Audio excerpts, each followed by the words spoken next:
Umbilical hernia చాలా మంది ఏం చేస్తారంటే దానికి భయపడో ఇగ్నోర్ చేయడమో లేకపోతే సర్జరీకి కొంతమందికి ఏంటంటే ఎడిషన్స్ అని లోపల అతుక్కుపోతూ ఉంటాయి. సో దాంట్లో డిఫరెంట్ డిఫరెంట్ స్కిల్స్ ఉంటాయి.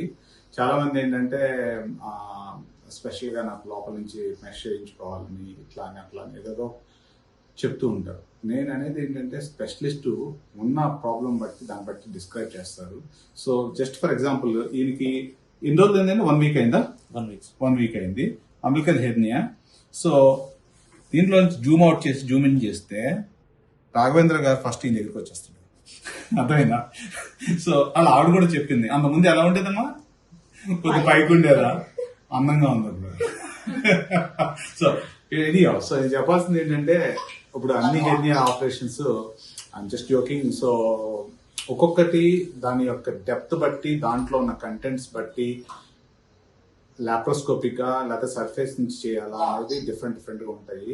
Please be guided by the consultants rather than watching YouTubes and make your own decisions. YouTube చూసి మీకేం కావాలో డాక్టర్ చెప్పొద్దు. ఓకే, తల్లి ప్రేమను ఎలా ఇవ్వాలో యూట్యూబ్లో ఎత్తుకునే రోజులు ఇవి. అది ఎంత మోతాదులో ఉండాలి, ఎలా ఉండాలి, ఎవరు చెప్పగలరు? సో అది మనసులోంచి రావాలి. ప్రేమని యూట్యూబ్తో కొలవద్దు, తల్లి ప్రేమ. Thank you.